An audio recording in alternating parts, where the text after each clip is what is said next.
Namaskar. I, Rachna Agarwal, welcome you all in Agarwal classes, and the continuing topic is forms of business organization. इसके मैं soul proprietorship और Hindu undivided family के ऊपर videos बना चुकी हूँ. I have told about forms of business organization, and I hope you people have watched those videos. If you haven't, I request you should please visit and watch those videos. Today's topic that I'm going to start is partnership. It is the third form of business organization that we are going to study. 5 forms I have told you: sole proprietorship, Hindu undivided family. These have already been discussed. Then partnership. 4th one is cooperative society, and 5th one is joint stock company. I hope you remember that. आप लोगों को ध्यान होगा. And thanks for liking and subscribing my videos. आज का जो topic है partnership, we are going to start. क्योंकि एज सोल प्रोप्राइटरशिप में एक लिमिटेड कैपिटल था, रिस्क बियरिंग भी लिमिटेड था, स्किल्स भी लिमिटेड थे because of one person only. So उन सब क्वेश्चन के आंसर्स के लिए सोल प्रोप्राइटरशिप के डिसएडवांटेजेस को ओवरकम करने के लिए, फाइनेंसिंग हो, चाहे रिसोर्सेज को मैनेजमेंट हो, चाहे बिजनेस का एक्सपेंशन हो, all these have paved part for partnership as a viable option. तो पार्टनरशिप जो है एक आंसर के रूप में इमर्ज हुआ for the greater capital, investment, varied skills और रिस्क शेयरिंग. सो पार्टनरशिप का ये इंट्रोडक्शन हुआ. Now let us begin with the definition कि पार्टनरशिप जो है एक रिलेशनशिप होता है पार्टनर्स के बीच में. जो भी पर्सन्स होते हैं, इट कैन बी 2 और मोर देन 2, जो कंबाइन करते हैं their resources like is capital, their labour, their skill एक बिजनेस के लिए with the motive of sharing profit. तो ये होता है पार्टनरशिप जिसके अंदर 2 या 2 से ज्यादा लोग अपने रिसोर्सेज को एलोकेट करते हैं, प्रॉफिट को अर्न करने के मोटिव से एक बिजनेस का सेटअप करते हैं. तो ये बहुत ज्यादा ध्यान रखना है कि there is a relationship between minimum 2 और मोर पर्संस. कम से कम पार्टनरशिप में 2 या 2 से ज्यादा लोग होंगे, वो लॉफुली अग्री करेंगे और प्रॉफिट मोटिव उनका होना चाहिए बिजनेस के अंदर. Then it is called a partnership form. L H Haney जो डेफिनेशन है वो आप लोगों को मैं मेंशन करना चाहूंगी कि partnership is the relationship between persons competent to make contracts, जो कॉन्ट्रैक्ट करने के लिए कैपेबल होते हैं, अडल्ट जो होते हैं अबव 18 एज में, माइनर की इसमें बात नहीं है. तो वो रिलेशन, बिजनेस रिलेशन जो होगा, जो माइनर नहीं है उसके अंदर, जो कॉन्ट्रैक्ट करने के लिए इलिजिबल है, हु हैव एग्रीड, जिन्होंने आपस में म्यूचुअली अग्री किया है to carry on a lawful business. एक लॉफुल बिजनेस होगा, इलीगल ऑब्जेक्ट नहीं होगा, in common with the view to have private gain, ताकि वो लोगों को प्रॉफिट्स हो सके. This was the definition of L H Haney, a famous scholar. Now let us come to the partnership act जो बना हुआ है, 1932 बना हुआ है. उसने भी पार्टनरशिप को डिफाइन किया है that the relation between person, 2 या 2 से ज्यादा जो लोगों ने अग्री किया है to share the profit. Business के अंदर जो भी प्रॉफिट और लॉस होगा उसको वो लोग शेयर करेंगे, और जो बिजनेस होगा it can be carried on वो बाय ऑल, चाहे जितने भी पार्टनर्स हैं, चारों पार्टनर्स अगर हैं तो चारों के द्वारा it can be carried on, और बाकी के बिहाफ पे कोई एक भी कैरी कर सकता है. They can just be partner of that. Carry on business को सिर्फ एक पार्टनर भी कर सकता है, and it can be carried on by all. It can be carried on by all और anyone. Is it clear to you? Acting for all, जो एक होगा वो सबका रिप्रेजेंटेटिव होगा. आई होप आप लोगों की डेफिनेशन जो है ये क्लियर हो गई होगी. इस डेफिनेशन से इसके कुछ फीचर्स जो होते हैं वो हमारे सामने है. Let us understand all this. तो जो वेरी फर्स्ट फीचर है दैट इज फॉर्मेशन. जो पार्टनरशिप होती है उसका जो फॉर्मेशन होता है उसके लिए जो लॉ है दैट इज 1932. तो जो पार्टनरशिप एक्ट है 1932 इसको गवर्न करता है. पार्टनरशिप को, कोई भी बिजनेस ऑर्गेनाइजेशन जो पार्टनरशिप फॉर्म में होगी that will be govern by the Indian partnership act 1932. एक लीगल एग्रीमेंट होगा जिसके अंदर टर्म्स और कंडीशंस जो होंगी म्यूचुअली जो भी पार्टनर्स के बीच में अग्री होगा, चाहे वो sharing of profit and losses हो, चाहे बिजनेस को किस तरीके से कंडक्ट करना हो, ये सब प्रॉपर्ली मेंशन होता है. ये जरूर ध्यान रखने की बात है जो मैं पहले भी मेंशन कर चुकी हूँ दैट कि बिजनेस का जो ऑब्जेक्ट होगा that will be lawful. It should not be against law and it should run with the motive of profit.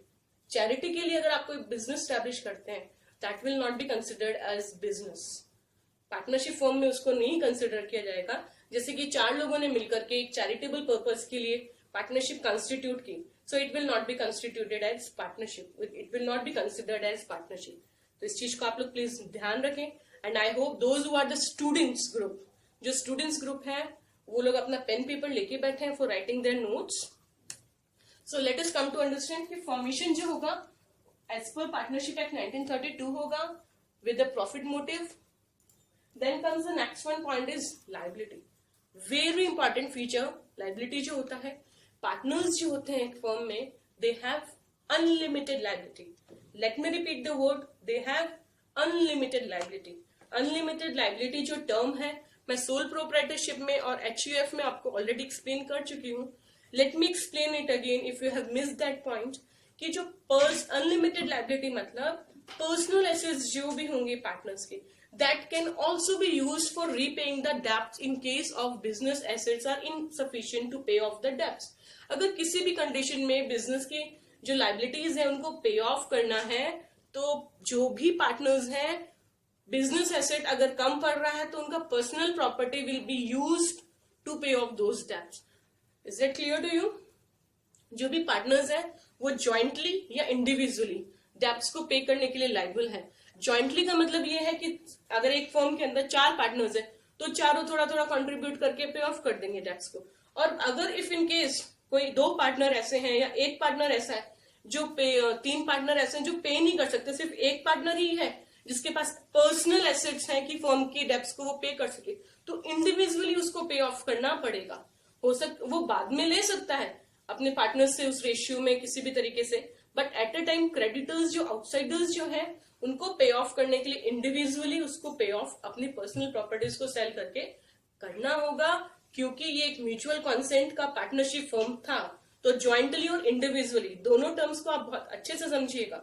अगर सबका एसेट यूज होता है तो वेल सबके पास है assets to pay off the debts, very good. Otherwise कोई एक capable है तो लेट अस अंडरस्टैंड इंडिविजुअली भी each partner can held responsible, तो ये बाद में रिकवर कर सकता है. मैंने जैसे आपको बात बताया, late us understand it with an example कि किसी भी पार्टनरशिप फर्म में 2 पार्टनर्स हैं, Ram and Shyam. Late us understand it with example. बहुत ध्यान से सुनिए, समझिएगा, इंपॉर्टेंट है ये पॉइंट. लायबिलिटी की हम बात कर रहे हैं तो राम एंड श्याम है. मैंने ज्वाइंटली और इंडिविजुअल की जो बात की वो मैं आपको समझा रही हूँ. तो माना कि बिजनेस के अंदर जो भी एसेट्स हैं वो है 20,000 के, ठीक है, दैट इट बी 20,000. और अनपेड अमाउंट जो अभी भी बाकी है दैट इज 60,000. जो डेटर्स जो क्रेडिटर्स को पेमेंट करना है दैट इज 60,000. और बिजनेस की फर्म के अंदर पार्टनरशिप फर्म के अंदर कितना अभी एसेट्स है 20,000 का. तो अगर पार्टनरशिप का सेल ऑफ कर दिया जाता है सारा एसेट तो भी 60 माइनस 20 40,000 जो होगा वो अभी थर्ड पार्टी को पे करना बाकी है और फर्म के अंदर उतना एसेट नहीं है. तो considering the fact that the partners are jointly and individually liable to the third party, तो क्रेडिटर्स जो है दोनों पार्टनर्स को कहेंगे कि भैया हमारा पेमेंट कर दीजिए, please repayment of our debts. तो लायबिलिटी क्योंकि पार्टनर्स की अनलिमिटेड है तो उनके पर्सनल एसेट्स जो है चाहे वो ज्वाइंटली उनको देना पड़े चाहे इंडिविजुअली देना पड़े, उनको 40,000 रुपए अपनी प्रॉपर्टी को सेल करके देना ही होगा. बट इन केस अगर राम के पास में नहीं है पर्सनल एसेट्स भी, 0 पे है, वो इंसॉल्वेंट है, तो श्याम को अपना प्रॉपर्टी बेच के वो 40,000 रुपए पे ऑफ करना पड़ेगा. Either of them have to pay entire डेब्ट. अगर किसी एक के पास में नहीं है तो किसी एक को पूरा डेट पे करना पड़ेगा अगर कोई एक पार्टनर असमर्थ है तो. Is it clear to you? Then comes the next point. वो चाहे तो बाद में रिकवर कर ले, it doesn't mean, so don't get confuse with the term liability. Pause play करके दोबारा देख लीजिएगा if you are quite confuse. I have explained it in very detail with example. Let's come to the next point that is risk bearing. As you know business है, risk तो होगा ही. तो जो partners होते हैं उन्होंने म्यूचुअली रिस्क को beer करने का एज अ टीम उन्होंने ये कॉन्सेप्ट लिया है कि रिस्क जितना भी होगा इन्वॉल्व होगा बिजनेस के अंदर वो पार्टनर्स मिलकर उसको बियर करेंगे. तो अगर प्रॉफिट आता है रिवॉर्ड के रूप में तो उसको शेयर करते हैं. सिमिलरली अगर लॉसेज आते हैं तो फर्म के वो भी पार्टनर्स ही बियर करेंगे. Then comes the next point, decision making and control. Decision making जो होगा क्योंकि उन सब पार्टनर्स ने रिस्पॉन्सिबिलिटी ली है कि म्यूचुअली वो लोग डिसीजंस लेंगे, कंट्रोल करेंगे जो भी डे टू डे एक्टिविटीज की है, तो वो म्यूचुअल कंसेंट, ध्यान रखिएगा टर्म मिलजुल करके, म्यूचुअल कंसेंट एक टर्म होगा. Decisions will be taken with mutual consent. तो पार्टनरशिप फर्म के अंदर जितनी भी एक्टिविटीज होंगी, जितने भी एफर्ट्स किए जाएंगे मैनेजमेंट के, all are done by the joint efforts of all the partners. Then comes the next point, that is continuity. Continuity जरूरी होता है एक फॉर्म में, बट कंटिन्यूटी रुक जाएगी पार्टनरशिप फॉर्म की if there is a death, retirement, insolvency या insanity of any partner. It can bring an end. अगर किसी भी पार्टनर की किसी भी कारणवश डेथ हो जाती है, रिटायरमेंट हो जाता है, इंसॉल्वेंसी हो जाती है या इंसैनिटी हो जाता है, तो द रिमेनिंग पार्टनर्स जो है उन लोगों का पार्टनरशिप ब्रीच हो जाएगा, ब्रेक हो जाएगा. बट इफ दे डिजायर, जो रिमेनिंग पार्टनर्स हैं अगर वो विश करते हैं, दे डिजायर, तो एक नया एग्रीमेंट वो बना करके सेम पार्टनरशिप फर्म को कंटिन्यू कर सकते हैं. Then comes the next point is number of partners. एक दिस पार्टनरशिप फर्म के अंदर नंबर ऑफ पार्टनर्स कितने होने चाहिए? सिंपल सी बात है, मिनिमम और मैक्सिमम दो ही लिमिट होगी. तो minimum number of partners needed to start a partnership firm is 2 and the maximum number as per the companies act 2013 and 14 जो मिसलेनियस रूल्स आए हैं उसके according 50, 10, 50 as per the rule of section 10 of the company's rules 2014. At present the maximum number of partners can be 50. 2 is the minimum and 50 is the maximum. Then comes the next term, that is mutual agency. Mutual agency की हम बात कर रहे हैं क्योंकि उन्होंने mutually agree किया है ये फैक्ट के बिजनेस जो है वो लोग मिलजुल करके कैरी ऑन बाय ऑल, क्या तो सभी मिलके करेंगे या any one of them acting for all, क्या कोई एक उनके बिहाफ पे एक्ट करेगा. तो इस तरीके से हम कह सकते हैं कि हर जो पार्टनर है is both an agent and a principal. Agent इस तरीके से क्योंकि वो अपने एक्टिविटीज से बाकी सब को एक्ट को बाइंड करता है अपने एक्ट के थ्रू, बाकी जो भी पार्टनर्स हैं उनको, तो वो एजेंट के रूप में कहीं थर्ड पार्टी के साथ में कांटेक्ट करके आता है. तो बाकी जो प्रिंसिपल पार्टनर्स हैं उनके लिए वो एजेंट है और जो बाकी बचे हुए हैं वो प्रिंसिपल है. तो एक प्रिंसिपल और एजेंट का रिलेशनशिप होता है. Let us understand it with an example, don't get confuse. Late us have an example. दो दोस्त हैं, श्री एंड कांत. दोनों अच्छे पार्टनरशिप लोग बिजनेस कर रहे हैं, अपना पार्टनरशिप फर्म बना रखा है उन्होंने और वो लोग ऑर्गेनिक सॉसेज एंड पिकल्स का बिजनेस कर रहे हैं. In order to increase the profit, Shri ने डिसाइड किया कि low quality material, raw material में यूज कर लेता हूं और ये कांत को नहीं पता है. श्री जो एक्टिविटीज अभी करने वाला है उसका कांत को कुछ भी नहीं पता है. इन दिस केस श्री ने सब स्टैंडर्ड, लो स्टैंडर्ड प्रोडक्ट्स यूज किए हैं, तो उसके द्वारा किया हुआ एक्टिविटी जो श्री के द्वारा किया हुआ है, क्योंकि म्यूचुअल एजेंसी है, एक डिस्टिंक्ट फीचर है पार्टनरशिप का. Kant is unaware of it even though Kant is binding on that, क्योंकि जो इंसिडेंट्स होंगे फूड पॉइजनिंग के या कंज्यूमर की जो भी रिस्पॉन्स आएगा जो नेगेटिव होगा, फर्म के अगेंस्ट हो सकता है कि केस भी आ जाए श्री की एक्टिविटीज की वजह से, तो उसके द्वारा जो भी रिजल्ट आएंगे वो कांत, श्री के द्वारा किए हुए एफर्ट्स को कांत को भी मानना पड़ेंगे. He has also to be present for the consequences. वो दोनों को ही बियर करना पड़ेगा जो भी लॉसेज एंड कंप्लेन्स आती हैं. तो ये हुए उनके फीचर्स की बात. And the next period we will be discussing intro हुआ, meaning, definition and features. After it, as usual, I will be talking about merits and demerits of partnership form.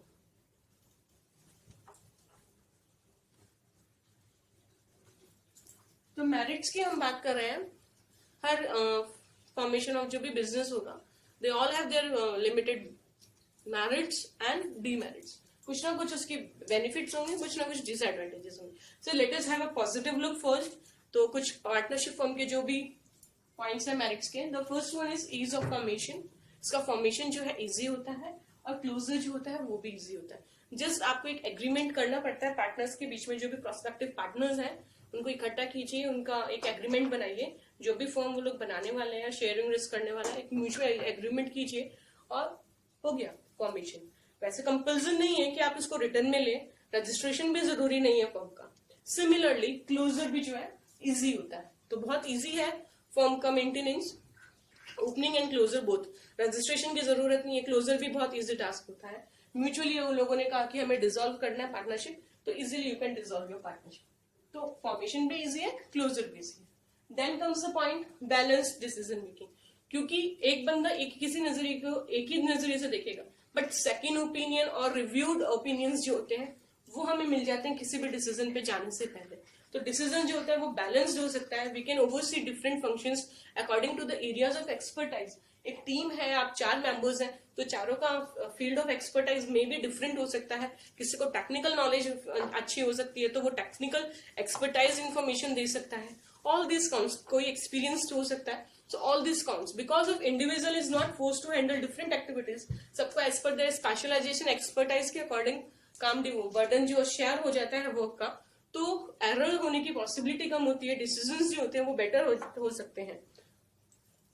Then come more funds in comparison to sole proprietorship, क्योंकि एक बंदा invest करता था, अब capital जो contribute की जाएगी number of partners के द्वारा की जाएगी बिटवीन 2 to 50, तो this makes a possible to raise large amount of funds. Fund जो होगा वो बड़े अमाउंट में आ सकता है compare to the sole proprietorship, और एडिशनल ऑपरेशंस जो है रिस्क बियरिंग के हो सकते हैं।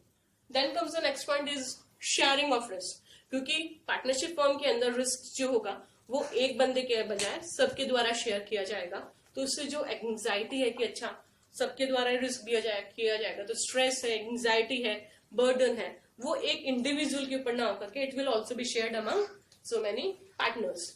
Then comes the next point is secrecy। जो मेरिट हम पढ़ रहे हैं, सीक्रेसी होती है, क्योंकि फर्म को लीगली जरूरत नहीं है कि अपने अकाउंट्स को वो पब्लिश करे, अपनी रिपोर्ट्स को वो किसी ऑर्गेनाइजेशन को सबमिट करे, तो जो भी आपके डिसीजंस होते हैं फर्म के वो सीक्रेट रह सकते हैं।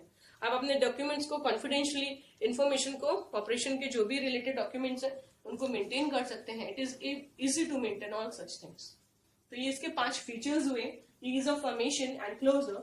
Then comes balanced decision making. Then third one is more funds. Number 4th is sharing of risk. And number 5th is secrecy or confidentiality of reports and information.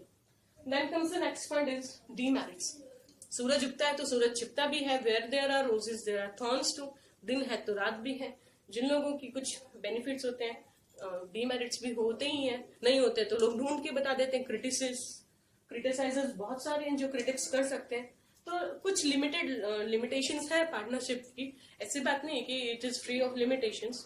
The number 1 point is unlimited liability, क्योंकि members कई हैं, even though liability जो है वो unlimited होती है। Personal resources की अगर हम बात करते हैं, इफ दे कम्स, अगर बिजनेस के एसेट कम पड़ रहे हैं to pay off the dates, और तो अगर आपके जो पर्सनल रिसोर्सेज हैं उस केस के अंदर अगर आपको डेट्स के लिए यूज करने पड़ते हैं, तो it becomes difficulty to repay the debts, कि आपको अपना पर्सनल एसेट भी सेल करना पड़ता है। तो जो लाइबिलिटी ऑफ पार्टनर्स है वो थोड़ी सी ड्रॉबैक बन जाता है पार्टनर्स के लिए जिनके पास पर्सनल वेल्थ ज्यादा होती है, क्योंकि इंडिविजुअली और ज्वाइंटली मैंने आपको अभी बताया था कि अगर बाकी पार्टनर्स एलिजिबल, उनके पास फंड्स नहीं है, रिक्वायर्ड फंड्स, तो जो सक्षम पार्टनर है जिसके पास है फंड्स, जो वेल्दी है, ही हैज टू पे, so they will have to repay the entire case in case the other partners are unable to do so। तो जो wealthy partners है उनके लिए थोड़ा सा ये प्रॉब्लमेटिक हो जाता है। Then comes limited resources, क्योंकि नंबर ऑफ पार्टनर्स हैं, कैपिटल इन्वेस्टमेंट भी वो लोग लिमिटेड करते हैं, बहुत ज्यादा नहीं कर पाते। लार्ज स्केल जैसे कंपनी होती है उतना फंड्स उसके पास अवेलेबल नहीं हो सकता है, तो एक लिमिटेड साइज के बियॉन्ड आप कैपिटल जो है उसको नहीं एक्सपेंड कर पाते हैं। कॉन्फ्लिक्ट्स हो जाते हैं, जहां 4 लोग होते हैं वह 5 व्यूज होते हैं, तो पार्टनरशिप जो है वो एक ग्रुप ऑफ पर्सन के द्वारा लिया जाता है डिसीजन उसके अंदर, तो अथॉरिटी है वो शेयर की जाती है। सबके अपने अपने व्यूज होते हैं, डिफरेंसेस होते हैं, किसी इश्यू के ऊपर हो सकता है डिस्प्यूट भी हो जाए पार्टनर्स की वजह से, आपस में व्यू म्यूचुअल कॉन्फ्लिक्ट हो सकता है, तो डिसीजंस जो होते हैं वो इफेक्ट करते हैं बहुत ज्यादा। तो एक अनवाइज डिसीजन हो जाता है कई बार, जिसकी वजह से फाइनेंशियल रूइन हो जाता है। मिस्टर ए ने अगर कोई डिसीजन ले लिया, उसकी वजह से कोई फाइनेंशियल क्रंच हो गया, तो बी और सी जो होंगे वो बहुत ज्यादा मतलब कॉन्फ्लिक्ट करेंगे एक के साथ में। और अगर कोई पार्टनर जो है वो पार्टनरशिप हमको छोड़ना चाहता है या टर्मिनेट करना चाहता है पार्टनरशिप को, तो भी ट्रांसफर ऑफ ओनरशिप जो है थोड़ी सी कॉन्फ्लिक्टिव हो जाती है। पॉसिबिलिटी ऑफ कॉन्फ्लिक्ट्स के बाद में जो नेक्स्ट पॉइंट आता है वो है lack of continuity. Lack of continuity ये होती है कि जैसे मैंने आपको बताया था फीचर्स के अंदर कि अगर कोई भी पार्टनर है उसकी डेथ हो जाती है, रिटायरमेंट हो जाता है, इंसेनिटी, लुनेंसी होती है, या ऐसी कोई सिचुएशन हो जाती है, तो पार्टनरशिप जो हो जाती है वो it comes to an end. तो जो रिमेनिंग पार्टनर्स जो होते हैं, if they want to continue their partnership then they have to refresh their agreement, और उसको कंटिन्यू करना है तो उनको एक न्यू एग्रीमेंट बनाना पड़ता है। लैक ऑफ पब्लिक कॉन्फिडेंस जो है वो होता है, क्योंकि पार्टनरशिप फर्म जो है क्योंकि लीगली अपने डॉक्यूमेंट्स तो पब्लिश करती नहीं है, जैसे कंपनीज करती है, अपनी रिपोर्ट्स तो पब्लिश करती नहीं है, तो पब्लिक का जो है कॉन्फिडेंस पार्टनरशिप फर्म के ऊपर नहीं हो जाता है। अगर डिफिकल्ट और भी हो जाता है कि अगर कोई मेंबर है पब्लिक का और वो ट्रू फाइनेंशियल स्टेटस जानता है पार्टनरशिप फर्म का, और वो उसका अगर नेगेटिविटी कॉन्फिडेंशियल बात पब्लिक में ले जाता है, तो भी पार्टनरशिप फर्म की जो है वो लो हो जाती है कॉन्फिडेंस लोगों के बीच में। तो this can be one more limitation we can say. तो ये इसके मेरिट्स और डिमेरिट्स हुए। अब हम बात करेंगे types of partners. Types of partners क्या होते हैं, पार्टनर्स कितने तरीके के होते हैं। पार्टनरशिप, ये दो अलग अलग टर्म है। पार्टनरशिप के टाइप्स अलग है और पार्टनर्स के टाइप्स अलग है। द राइट नाउ टॉपिक जो भी मैं ले रही हूँ वो है मैरिट्स डिमेरिट्स के बारे में, that is types of partners. एक पार्टनरशिप के अंदर जितने भी पार्टनर्स होते हैं उनके अलग अलग रोल्स हो सकते हैं, एज पर द लाइबिलिटी हो सकता है। तो a partnership firm can have different types of partners with different roles and liabilities. तो इन सबको समझने के लिए हम लोगों के लिए इंपॉर्टेंट हो जाता है कि ऐसा पार्टनर होता है उसके क्या राइट्स होंगे, क्या रिस्पॉन्सिबिलिटीज होंगी। Let us understand the number one partner that I have written is active partner. Active partner कौन होता है, वो होता है जो अपनी कैपिटल कंट्रीब्यूट करता है, मैनेजमेंट के डिसीजन के अंदर एक्टिवली पार्टिसिपेट करता है, प्रॉफिट एंड लॉसेस को शेयर करता है, तीनों इंपॉर्टेंट बातें, और अनलिमिटेड उसकी लाइबिलिटी होती है। ये चारों पॉइंट्स उसके ऊपर एप्लीकेबल होते हैं। मैं फिर से रिपीट करती हूँ, कैपिटल इन्वेस्ट करता है, बिजनेस के day to day activities and operations के मैनेजमेंट के अंदर एक्टिवली पार्टिसिपेट करता है, प्रॉफिट एंड लॉसेस को शेयर करता है, और अनलिमिटेड लाइबिलिटी बियर करता है। This partner is actually active partner. तो these partners can actual part in carrying out business of the firm on behalf of other partners. Active partners की वजह से ही पार्टनरशिप कंटिन्यू रहती है। देन कम्स स्लीपिंग और डोरमेंट पार्टनर्स। स्लीपिंग या dormant partners कौन से होते हैं, जो बिजनेस की एक्टिविटीज के अंदर, डे टू डे एक्टिविटीज जो होती है उसके अंदर पार्टिसिपेशन नहीं करते हैं। वो अपना कैपिटल लगा देते हैं, लो भैया मेरी तरफ से कैपिटल ले जाओ, मैं डे टू डे ऑपरेशन और एक्टिविटीज की जो डिसीजंस होंगे उनमें मैं नहीं आऊंगा, प्रॉफिट एंड लॉस में बियर करूंगा। वो एक कंडीशन को खा गया, कैपिटल कंट्रीब्यूट किया, day to day operation activities decision making में पार्टिसिपेट नहीं किया, प्रॉफिट एंड लॉसेस को शेयर करेगा और अनलिमिटेड लाइबिलिटी को भी बियर करेगा। सिर्फ एक पॉइंट जो है वो मिसिंग है स्लीपिंग और डोरमेंट पार्टनर में, दैट इज मैनेजमेंट जो डे टू डे होता है उसको ऑपरेट करता है। ये जो है वो चारों कंडीशंस को फुलफिल कर रहा है, स्लीपिंग जो है वो तीन कंडीशंस को फुलफिल कर रहा है। Then comes the next one is secret partner, जो जनरल पब्लिक को नहीं बताते हैं with any of the reason, कोई भी रीजन हो सकता है, वो अपनी आइडेंटिटी को छुपा के रखते हैं जनरल पब्लिक से। सीक्रेट पार्टनर वो होता है whose association with the firm is unknown to the general public। वो अपनी फर्म से जो पार्टनरशिप है उसको अननोन रखता है जनरल पब्लिक को। बिकॉज ऑफ इट बाकी ये नॉर्मल पार्टनर्स के जैसे ही रहता है, ये फर्म के अंदर कैपिटल कंट्रीब्यूट करता है, मैनेजमेंट के डिसीजंस के अंदर पार्टिसिपेट करता है, प्रॉफिट एंड लॉसेस को शेयर करता है, और अनलिमिटेड लाइबिलिटी। सिर्फ एक जो है सीक्रेट पार्टनर के अंदर वो यही पॉइंट है कि वो अपनी आइडेंटिटी को जनरल पब्लिक से हाइड रखता है कि मैं ये जो फर्म है, पार्टनरशिप फर्म है, इसका मैं पार्टनर हूँ। बाकी एक्टिव पार्टनर के जैसे चारों फीचर्स इसके ऊपर कंटिन्यूड रहते हैं। Then comes the next one is nominal partner. Nominal partner कौन होता है, नॉमिनल पार्टनर ये होता है, इसका थोड़ा सा अपोजिट आप समझ सकते हो, जो अपना नाम देता है फर्म को, कि आप मेरा नाम से फर्म को रन कर सकते हो। He allows to use the name of him or her by a firm, but capital contribute नहीं करता है। जो फर्स्ट कंडीशन हम लोगों ने 4 कंडीशंस में पढ़ी, ये कैपिटल नहीं देता है फर्म को। बाकी वो मैनेजमेंट में पार्टिसिपेट करता है कि नहीं करता है, वो नहीं करेगा, सिर्फ अपना गुड नेम दे रहा है वो अपना, ना तो वो कैपिटल दे, ना ही वो मैनेजमेंट। कोई मिस्टर बंदा है वो कहता है भैया मेरे पास तो कैपिटल भी नहीं है, मैं नहीं कर सकता, आपके डे टू डे एक्टिविटीज में भी पार्टिसिपेट नहीं करूंगा, प्रॉफिट लॉसेस की भी मेरे को चिंता नहीं है, मेरे पास खूब पैसा है। और तो वो हो जाता है नॉमिनल पार्टनर, जो सिर्फ अपना नाम देता है कि मेरे को सिर्फ नाम के लिए आपको पार्टनर चाहिए ना, तो आप मुझे ले लीजिए, आप मेरा नाम मेंशन कर दीजिए डॉक्यूमेंट्स के लिए, ठीक है। तो ये होता है नॉमिनल पार्टनर। पर जो फोर्थ कंडीशन है, फोर्थ कंडीशन को फुलफिल करता है क्योंकि उसका कागजों में नाम है, तो ही इज लाइबल टू पे टू द थर्ड पार्टीज। उसकी जो लाइबिलिटी है ना वो कंटिन्यू रहेगी, रीपेमेंट ऑफ जो फर्म के डेब्ट्स होंगे ना उसमें वो रहेगा, वो कैपिटल कंट्रीब्यूट नहीं करेगा, मैनेजमेंट एक्टिविटीज में पार्टिसिपेट नहीं करेगा, प्रॉफिट लॉसेस भी नहीं लेगा, बट लाइबिलिटी का रूल उसके ऊपर लागू है। Is it clear to you nominal partner? Then comes partner by estoppel. इसको थोड़ा डिटेल में अच्छे से समझिएगा। I will also explain it with an example, don't worry, ना हार्ड भी नहीं है, ये इंपॉर्टेंट है, इसको आप समझिएगा। ये चार तो क्वाइट इजी टू अंडरस्टैंड थे। Fourth one is partner by estoppel. इसको समझिए, कोई भी एक पर्सन है वो पार्टनरशिप फर्म के अंदर पार्टनर बाय एस्टॉपेल तब माना जाता है जब वो खुद ऐसा इनिशिएटिव लेता है, अपना बिहेवियर ऐसा शो करता है, ऐसा इंप्रेशन डालता है कि मैं इस फर्म के अंदर पार्टनर हूं, अपनी एक्टिविटीज के थ्रू ये शो करता है कि मैं फर्म का पार्टनर हूं, उसको रिप्रेजेंट करता है थर्ड पार्टी के सामने। उसकी नजरों में थर्ड पार्टी के अंदर ये शो करता है कि मैं इसके अंदर एक्टिवली पार्टिसिपेट करता हूँ, मैं इसका फर्म को जानता हूँ सब कुछ। तो चाहे उसने कैपिटल दिया हो चाहे नहीं दिया हो, चाहे डे टू डे एक्टिविटीज में वो पार्टिसिपेट करता हो चाहे नहीं करता, बट अगर उसने थर्ड पार्टी के आगे ऐसा प्रेजेंट कर दिया है कि वो फर्म का पार्टनर है, तो he will be held liable to pay the debts. अगर उसने थर्ड पार्टी को ये इंप्रेशन दिया है अपने बिहेवियर से कि वो फर्म का पार्टनर है, तो उसको थर्ड पार्टी को अगर डेब्ट्स होते हैं तो पे करने के लिए वो लाइबल होता है। फॉर एग्जाम्पल, दो फ्रेंड्स हैं, है ना, ऋतु और सीमा।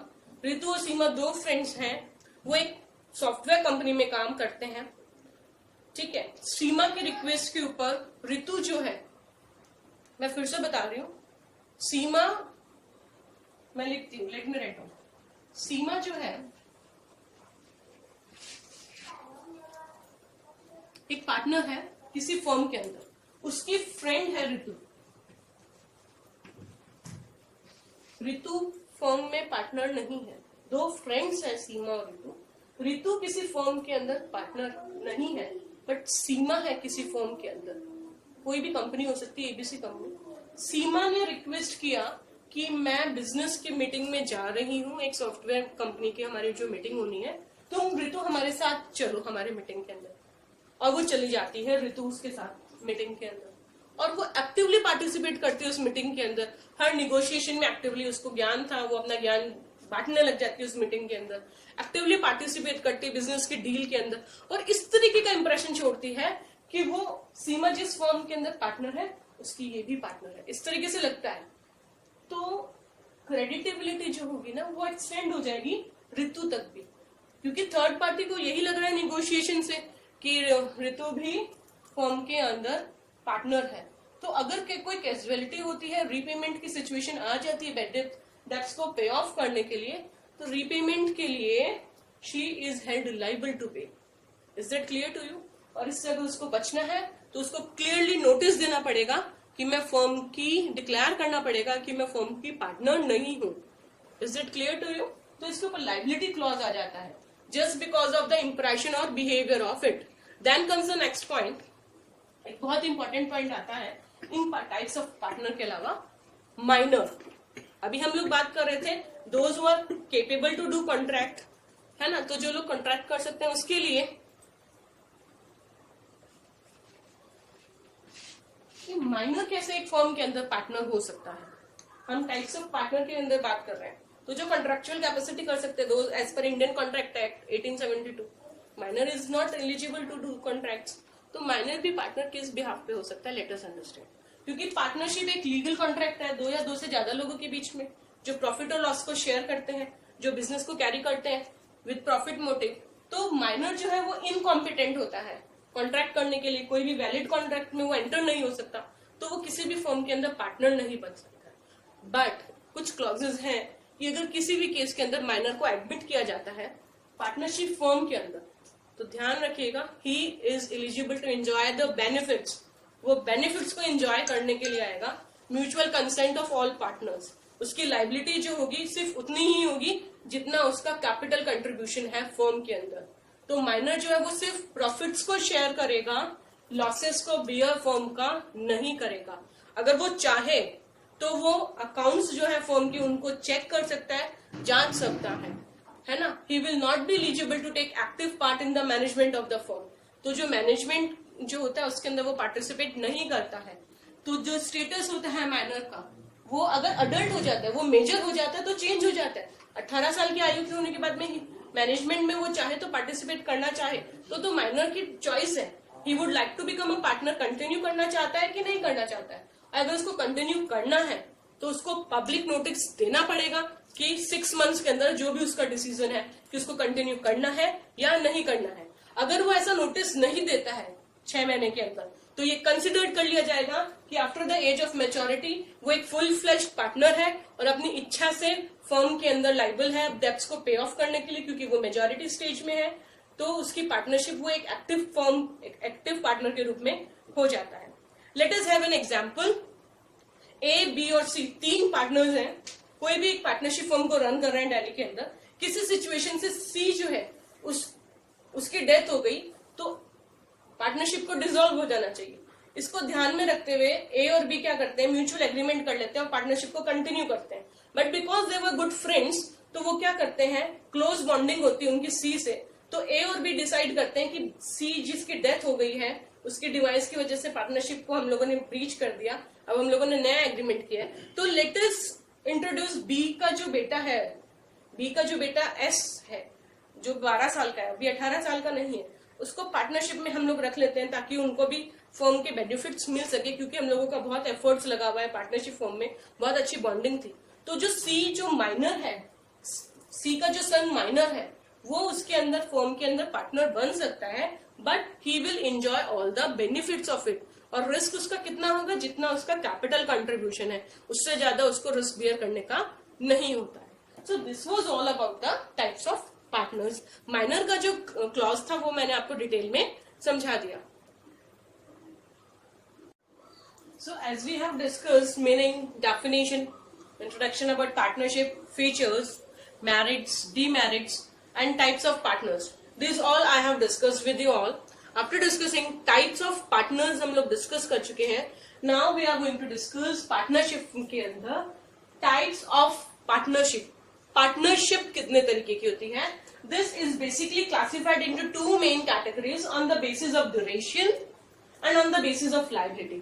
Partnership is classified into 2 points on the basis कि कितना ड्यूरेशन का है, लॉन्ग पीरियड कितना है उसका, कंटिन्यूएशन का लॉन्ग और short. Then the next point is liability कितनी है। तो it is further classified into 2 points on the basis of duration is classified at partnership at will and partnership is according to the particular partnership. ठीक है, और liability के behalf पे general partnership और limited partnership. Limited partnership या इसको हम कह सकते हैं जनरल पार्टनरशिप को अनलिमिटेड लायबिलिटी के साथ में जो होती है। लेट अस फर्स्ट अंडरस्टैंड ड्यूरेशन के बिहाफ पे जो 2 पॉइंट्स हैं इनको हम समझते हैं। पार्टनरशिप के 2 points on the basis of duration, on the basis of liability. Duration के भी दो पार्ट है, लायबिलिटी के भी 2 पार्ट है। लायबिलिटी की तो इजी है, लिमिटेड और अनलिमिटेड। ठीक है, और ड्यूरेशन के हिसाब से एट द विल और particular partnership. Is that clear? इतना क्लियर हुआ ना? सबसे पहले हम समझेंगे partnership at will. Partnership at will क्या होती है? ये विश के हिसाब से आपने डिजायर किया कि फर्म को बनाना है, पार्टनर्स ने एग्री किया, उसके बाद में उन लोगों का विल हुआ कि इसको डिसॉल्व कर दीजिए, तो पार्टनरशिप विल के ऊपर डिसॉल्व हो जाएगी। जब तक पार्टनर्स चाहेंगे उनकी विल होगी, पार्टनरशिप कंटिन्यू रहेगी as long as the partners want and it will be terminate हो जाएगी जब any of the partner notice दे देगा कि मुझे पार्टनरशिप फर्म से पार्टनर विड्रॉल कर दीजिए। तो ये पार्टनरशिप विश के ऊपर चलती है। किसी एक ने टर्मिनेशन का नोटिस दे दिया तो पार्टनरशिप जो है वो फिनिश हो जाएगी, डिसॉल्व हो जाएगी। This is called partnership at will. Then comes example, आप समझ सकते हैं 4 पार्टनर्स हैं ए बी सी डी। सी ने अभी अच्छा चल रहा है काम, फिर सी ने ये सोचा आई शुड रिटायर या डिसॉल्व करना है, मेरी इच्छा नहीं है, उसने नोटिस दे दिया पार्टनरशिप को डिसकंटिन्यू करने का, तो ये जो पार्टनरशिप है वो डिसॉल्व हो गई। This is called partnership at will. Then comes the next point is particular partnership. देखिए पर्टिकुलर पार्टनरशिप क्या होती है?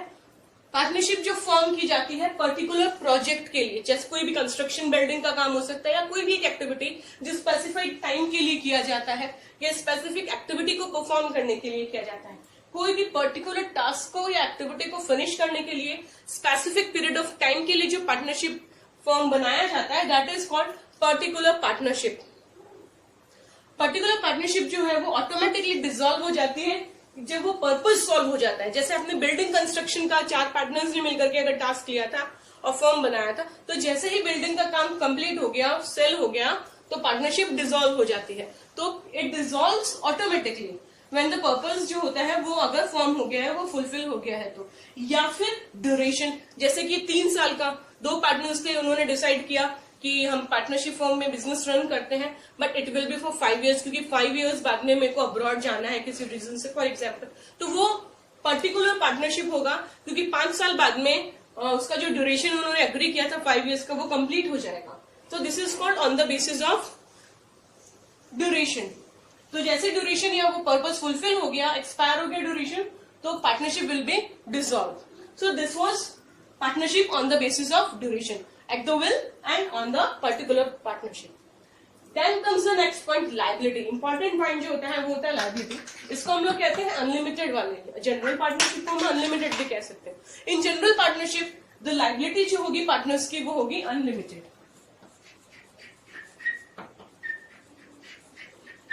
ये बहुत इंपॉर्टेंट बात है आप लोगों को जानने के लिए कि इसके अंदर पार्टनर्स की जो भी पार्टनर लायबिलिटी होगी वो जॉइंट होगी और अनलिमिटेड होती है।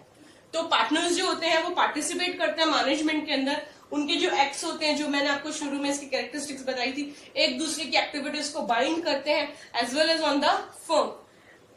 क्योंकि ये अनलिमिटेड लायबिलिटी वाला फर्म है, पार्टनरशिप फर्म है, तो रजिस्ट्रेशन जो होता है इस फर्म का ऑप्शनल होता है, कंपल्सरी नहीं होता है। The existence of the firm is affected by the, ये जो जनरल पार्टनरशिप होती है, कॉमन पार्टनरशिप होती है, जो मैंने आपको इंट्रोडक्शन में बताया था, तो ये अफेक्ट होगी by the death, lunacy, insolvency, insanity और रिटायरमेंट ऑफ द पार्टनर। अगर किसी भी एक पार्टनर की डेथ हो जाती है या उसका रिटायरमेंट होता है या इंसॉल्वेंसी होता है, तो ये जो पार्टनरशिप है वो ब्रेक हो जाएगी, ये इसका एग्जिस्टेंस फिनिश हो जाएगा। ये अनलिमिटेड लायबिलिटी का पार्टनरशिप इसके अंदर होता है। Then comes the next one is limited. Limited liability जिसके अंदर होगी पार्टनरशिप, उसको हम बोलेंगे लिमिटेड पार्टनरशिप। इसके अंदर लायबिलिटी जो होगी कम से कम एक पार्टनर की,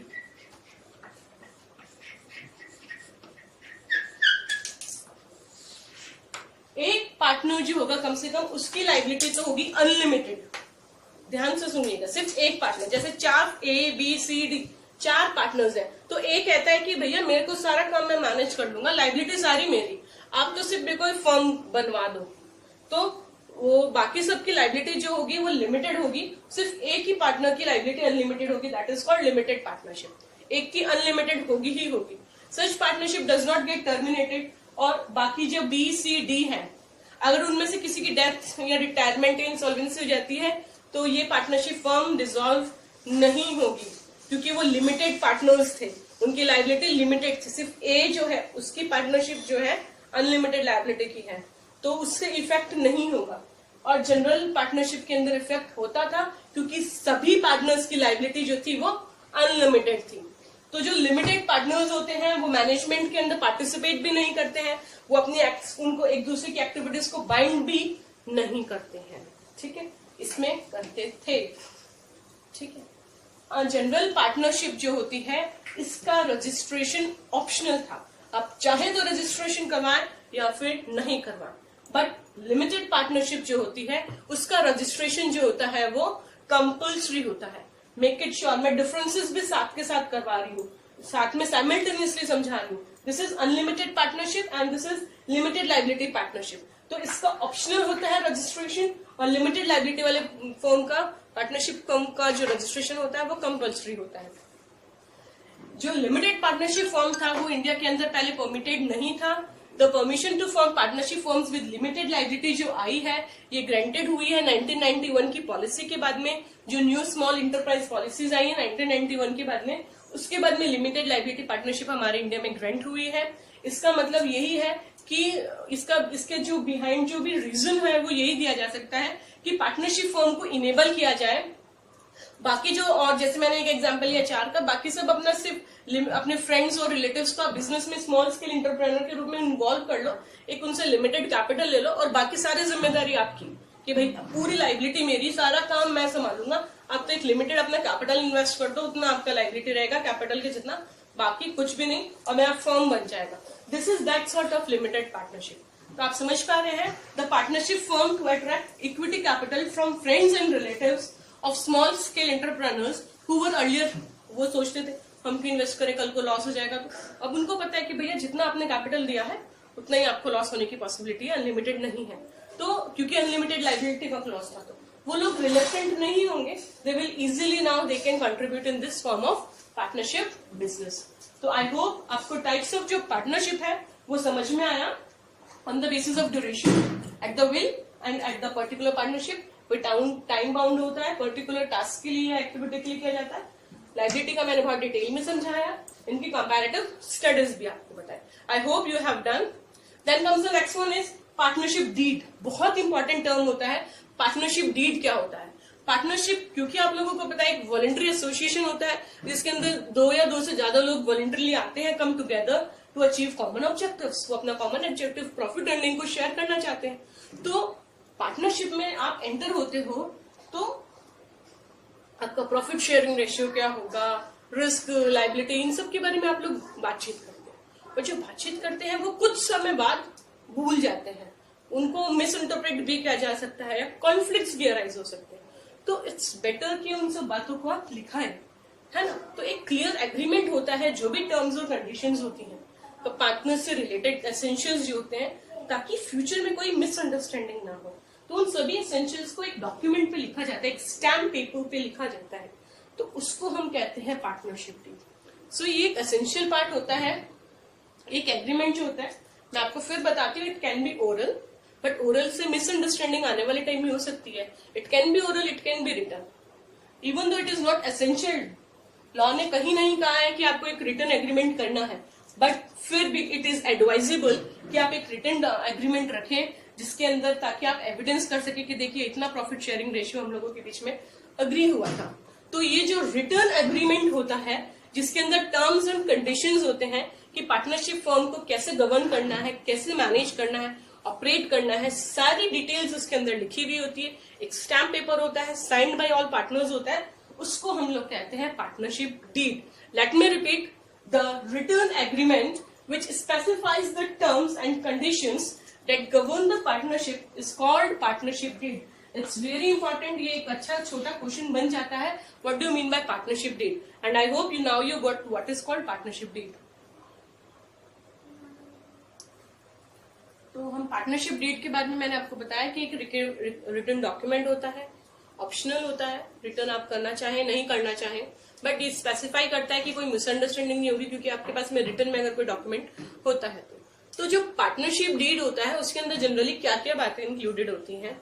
name of the firm, nature of the business and location of the business, duration of business, investment made by each partner, distribution of profit and losses, duties and obligations, salaries क्या होंगी, withdrawal of the partners कितना होगा, जो drawings करेंगे, terms governing admission, retirement जो भी होगा उनका रूल, किस तरीके से नया पार्टनर एंटर होगा उसका एडमिशन होगा, किस तरीके से किसी पार्टनर का रिटायरमेंट होगा, या किस तरीके से किसी पार्टनर का एक्सक्लूजन होगा, इंटरेस्ट ऑन कैपिटल और कितना लगेगा, कितना मिलेगा, इंटरेस्ट ऑन ड्राइंग, ये सारे इन्फॉर्मेशन, और प्रोसीजर फॉर द डिसोल्यूशन, अगर कोई सी सिचुएशन के अंदर फर्म का डिसोल्यूशन होता है तो वो किस तरीके से किया जाएगा, अकाउंट्स किस तरीके से प्रिपेयर किए जाएंगे, उनकी ऑडिटिंग से related everything, methods of solving disputes, अगर किसी तरीके से पार्टनर्स के बीच में किसी भी तरीके का आर्ग्यूमेंट होता है तो उसको किस तरीके से डिस्प्यूट को वो लोग सॉल्व करेंगे। तो दिस वे वी कैन से कि पार्टनरशिप डीड जो होती है उसके अंदर एक फर्म की, पार्टनरशिप फर्म की सारी डिटेल्स होती है, चाहे वो नेम ऑफ द फर्म हो, नेचर हो, चाहे लोकेशन हो, चाहे ड्यूरेशन हो, चाहे इन्वेस्टमेंट हो, चाहे डिस्ट्रीब्यूशन क्या होने वाला है, प्रॉफिट एंड लॉसेस का, duties and obligation of the partners, चाहे सैलरीज हो, how to withdraw, how much to withdraw, admission of the partner कैसे होगा, नया पार्टनर को अगर एडमिट करना है फर्म के अंदर, अगर किसी पार्टनर को रिटायरमेंट लेना है तो किस तरीके से होगा, कैपिटल पे इंटरेस्ट कितना % मिलेगा, ड्राइंग्स का इंटरेस्ट ऑन ड्राइंग कितना % चार्ज किया जाएगा, डिसोल्यूशन किस तरीके से होगा, अकाउंट्स का मेंटेनेंस, सब कुछ उसके अंदर लिखा हुआ होता है। तो ये तो था partnership deed. Then comes the next point, registration. जैसा मैंने आप लोगों को बताया, as I have told you that registration of a partnership firm means entering of the firm's name along with the relevant particulars. Firm की जो भी name या उससे रिलेटेड इंफॉर्मेशन है वो रजिस्टर ऑफ फर्म्स के पास, रजिस्ट्रार जो होता है उसके पास होता है, उसके पास अपने आप को रजिस्ट्रार करवाना, के पास में अपने आप को रजिस्टर करना पड़ता है। तो वो एक तरीके से प्रूफ का काम करता है कि आपके पास में सर्टिफिकेट ऑफ, अगर रजिस्ट्रेशन है तो पार्टनरशिप फर्म के लिए प्रूफ का काम पड़ता है। एज इट इज ऑप्शनल, मैं बता चुकी हूँ, कोई जरूरी नहीं होता है पार्टनरशिप फर्म को आप रजिस्टर करवाएं, बट ओरल रखें, मत लिखिए, डेट मत बनाइए। बट अगर फर्म रजिस्टर्ड नहीं होती है तो उसको बहुत सारे बेनिफिट से वो रह जाती है, ये हम कह सकते हैं बहुत सारे benefits, it can B deprived of many benefits. तो उससे बहुत सारे नेगेटिव रिजल्ट्स हो सकते हैं। क्या क्या हो सकते हैं? नंबर 1, 3 इसके मेन कॉजेज हो सकते हैं। नंबर 1 इज दैट कि जो पार्टनर होता है किसी भी अनरजिस्टर्ड फर्म का होता है, वो केस फाइल नहीं कर सकता है फर्म के अगेंस्ट या थर्ड पार्टीज के अगेंस्ट। ध्यान से सुनिएगा, एक फर्म है, उसके अंदर 3 पार्टनर्स हैं, तो अगर वो फर्म रजिस्टर्ड नहीं है, ABC और 3 पार्टनर्स हैं, तो अगर वो फर्म रजिस्टर्ड नहीं है तो अगर बी को कोई प्रॉब्लम है तो वो फर्म के खिलाफ कंप्लेंट्स फाइल नहीं कर सकता है। It can not file a sue against the firm, या बाकी जो बी और सी पार्टनर्स हैं उनके खिलाफ भी वो कोई केस दर्ज नहीं करवा सकता है। नंबर 2, फर्म पार्टनर्स के अगेंस्ट कोई फाइल केस नहीं कर सकती है। और थर्ड ये है कि फर्म जो है थर्ड पार्टी के अगेंस्ट कोई भी केस फाइल नहीं कर सकती है। तो इस तरीके से हम कह सकते हैं कि फर्म को अपना रजिस्ट्रेशन करवाना चाहिए। ये तीनों बातें आपको समझ में आई। Let us have an example, इनको समझते हैं कि 3 पार्टनर्स हो सकते हैं, है ना। तो अजय, विजय, संजय। तो संजय जो है वो एक पार्टनर है, वो ये अजय और विजय की पार्टनरशिप से खुश नहीं है। जो रेशियो था अजय और विजय ने जो किया, लेट अस बी ए अजय, विजय और संजय, है ना। तो अजय और विजय से संजय खुश नहीं है, जो रेशियो उनको मिला था, डिसाइड हुआ था, वो उसको उस रेशियो में प्रॉफिट अजय और विजय नहीं दे रहे हैं। तो इस सिचुएशन में जो संजय है वो परेशान है कि मुझे मेरा प्रॉफिट उस रेशियो में नहीं मिल रहा है, तो वो केस फाइल नहीं कर सकता है, वो क्लेम नहीं कर सकता है कि मेरा इतना रेशियो है प्रॉफिट का, मुझे इतना मिलना चाहिए। ये हुआ first point. Then comes the second one कि फर्म जो है थर्ड पार्टीज के अगेंस्ट कोई केस फाइल नहीं कर सकती है। फॉर एग्जाम्पल, अगर फर्म जो है उसको कोई थर्ड पार्टी कोई चीट करती है, जैसे कि फर्म रॉ मटेरियल लेती है, तो जो रॉ मटेरियल सप्लायर है उसने खराब सामान फर्म को दे दिया है, तो फर्म उसके अगेंस्ट केस फाइल नहीं कर सकती है कि भैया आपने हमको गलत माल दे दिया है, इतने प्राइस का इतना गलत माल आपने दिया है। बिकॉज क्योंकि आपकी फर्म रजिस्टर्ड नहीं है, तो आप रॉ मटेरियल सप्लायर हो सकता है या कोई और थर्ड पार्टी हो सकती है, उसके अगेंस्ट फर्म केस फाइल नहीं कर सकती। Then comes the third point, the firm can not file a case against the partners. अगर हम कहते हैं कि अजय, विजय और संजय 3 पार्टनर्स थे, उसके अंदर जो है कि कोई क्वालिटी के अंदर, जैसे मानते हैं कि अजय ने कोई क्वालिटी कॉम्प्रोमाइज कर दिया, है ना, और जो प्रोडक्शन है उसको डिस्टर्ब कर दिया, उसने कोई चीट कर दिया, तो फर्म जो है अजय के खिलाफ कोई केस नहीं कर सकती है, क्योंकि firm can not file a case against the partners. Ajay के खिलाफ फर्म कोई केस फाइल नहीं कर सकती है, क्योंकि वो जो फर्म है वो अनरजिस्टर्ड है। तो I hope this is clear to you. तो according to Indian partnership act 1932, partners may get the firm registered. वो अपनी इच्छा से रजिस्ट्रार ऑफिस में जाके, जो फर्म्स का रजिस्ट्रार होता है, रजिस्ट्रार ऑफ फर्म से अपने फर्म को रजिस्टर करा सकते हैं।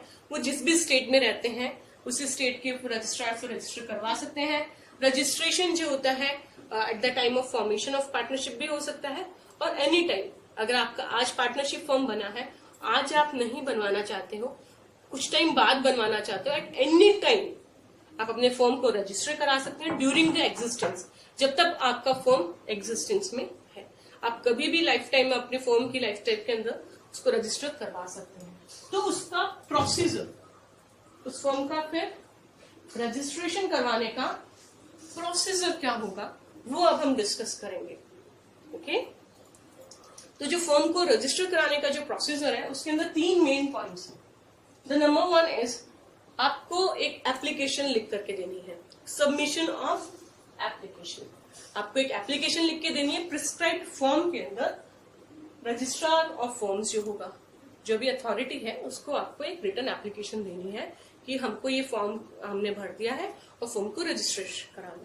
बट उसके अंदर आपको बहुत सारी, जैसे आप स्कूल में एडमिशन लेने जाते हैं तो एडमिशन फॉर्म भरते हैं ना, सिमिलरली तो आपको फॉर्म की डिटेल्स भरनी पड़ेंगी। Name of the firm, location of the firm, name of other places where the firm will carry on the business, the date when each partner join the firm, ये सारी जो information होती हैं, address क्या है partners का, क्या उनके नेम है, पार्टनरशिप की अगर ड्यूरेशन वाली है तो क्या होगी, ये जो एप्लीकेशन है इसके अंदर सारी डिटेल्स प्रिस्क्राइब्ड फॉर्म के अंदर आप भरेंगे और it should be properly signed by all the partners. इस एप्लीकेशन फॉर्म को साइन करते हैं ना आप लोग स्कूल में, सिमिलरली कि भाई ये हमने इन्फॉर्मेशन दिया और उसको हमने ऑथेंटिकाइड कर दिया, वेरीफाई कर दिया बाय द सिग्नेचर, तो it should be properly signature. Then comes the next point, आपने एप्लीकेशन सबमिट कर दी रजिस्ट्रार ऑफ फॉर्म्स के पास में, the deposit of fees. School में भी करते हैं, फॉर्म जमा कराते हुए जो भी आपका स्कूल का फॉर्म फी होता है वो आप डिपॉजिट कराते हैं। सिमिलरली आपको अपनी पार्टनरशिप फॉर्म की जो भी रजिस्ट्रार है और फॉर्म्स जो है वो जो भी फी आपको बताता है वो आपको डिपॉजिट करवानी है। Then comes the next point is कि वो आपको देखेगा, फॉर्म को चेक करेगा, है ना। फॉर्म को चेक करने के बाद में अपने एक रजिस्टर, जो स्कूल का जैसे रजिस्टर होता है वैसे उनका अपना एक रजिस्टर होता है रजिस्ट्रार ऑफ फॉर्म्स का, उसमें उसकी एंट्री करेगा वेरीफाई करने के बाद में सभी डिटेल्स को, और उसके थोड़ी देर बाद में जैसा भी subsequently he will issue a certificate of registration और वो आपको रजिस्ट्रेशन सर्टिफिकेट मिल जाएगा। That's it, easy, it's not so difficult. आपको फॉर्म भरना है, फीस जमा करना है और रजिस्टर ऑफिस अपने उसको वेरीफाई कर देगा, अपने रजिस्टर में उसका नाम मेंशन कर लेगा और आपको सर्टिफिकेट इश्यू कर देगा। So this is the quite simple procedure to get registered your firm, and it's advisable that you should register your firm. I would like to suggest अगर आप पार्टनरशिप फॉर्म ऑफ बिजनेस में आते हैं आने वाले time में, then you should surely register your firm. Advisable इसीलिए होता है क्योंकि रिटर्न अगर कोई डॉक्यूमेंट होता है it can be proved as an evidence, वो आपको एक एविडेंस के रूप में काम आता है। सो आई होप आपको ये समझ में आया। मैंने अभी आपको क्लासिफिकेशन ऑफ लाइबिलिटीज वो बताया था, on the basis of duration and on the basis of liability. On the basis of duration जो हमने किया था वो 2 टाइप का था, partnership at will and particular partnership, और लाइबिलिटी के आधार पे जनरल पार्टनरशिप और अनलिमिटेड पार्टनरशिप। उसके बाद में हमने पार्टनरशिप डीड पढ़ा, that was an written document. वो एक रिटन डॉक्यूमेंट होता है जिसके अंदर सारी जो डिटेल्स होती हैं वो लिखी हुई होती हैं।